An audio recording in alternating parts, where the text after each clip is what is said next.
Bonsoir, bonsoir, j'espère que vous portez bien. Ce soir, je viens avec cette vidéo m'adresser à certains hommes, ces hommes-là qu'on peut baptiser des êtres sans conscience. Je n'ai pas de mots. Je suis dépassée en fait quand je fais cette vidéo. Vraiment, faites un tour. Mieux, je vous dis ça une fois.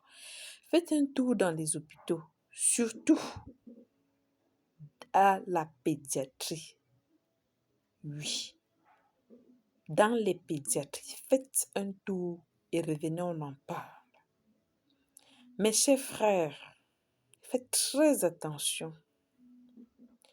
Moi, je ne comprends pas comment, ensemble, tu peux prendre la résolution avec une femme de mettre au monde un enfant. Et malheureusement, l'enfant vient au monde étant malade, mais toi, tu te débarrasses de cet enfant. D'aucuns disent, chez nous, on n'accouche pas le genre d'enfant là. Vous n'accouchez pas le genre d'enfant là, l'enfant est tombé dans du ciel. L'enfant là sort donc d'où? D'aucuns disent, tout ce que je peux faire, c'est de donner les finances, mais ne jamais voir cet enfant.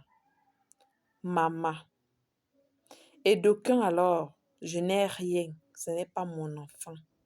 Ou alors, le peu que j'ai, je t'envoie, ne m'agace pas. J'ai les larmes aux yeux quand je fais cette vidéo. À l'hôpital gynéco-obstétrique de Yaoundé, à la pédiatrie, j'ai vu la magie de mes yeux. J'ai pleuré. Ça n'a rien changé. Je ne pouvais rien parce que je n'ai pas de pouvoir.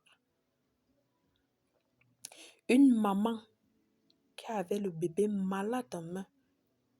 Très malade. Je connais les enfants, même pas autistes. Parce que quand c'est même autiste, l'autre là, ou c'est même bêta autiste. Moi, je suis dépassée. C'était des jumeaux.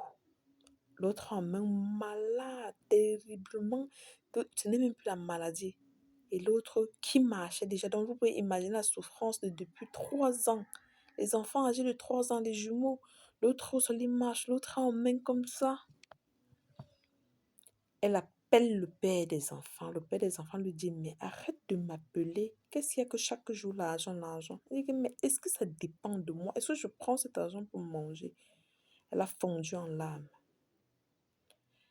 Ouais, mes chers frères, même si vous avez mis au monde l'enfant malade, faites les efforts de donner un peu d'amour à ces enfants et de réconforter, d'être proche de votre femme ou de la mère de ces enfants, de la mère de votre enfant. Je ne sais pas comment je vais dire, je ne sais même pas. Ne l'abandonnez pas, ne l'insultez plus, parce que croyez-moi, quand tu as un enfant malade, tu es 1000 fois malade que cet enfant.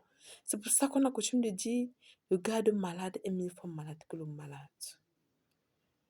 Vous l'abandonnez comment? Vous faites ça comment?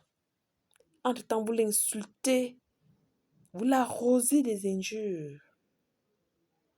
Pourquoi vous abandonnez vos enfants malades? Pourquoi vous le faites? Et quand vous vous couchez, vous êtes, je ne sais pas, vous êtes tranquille?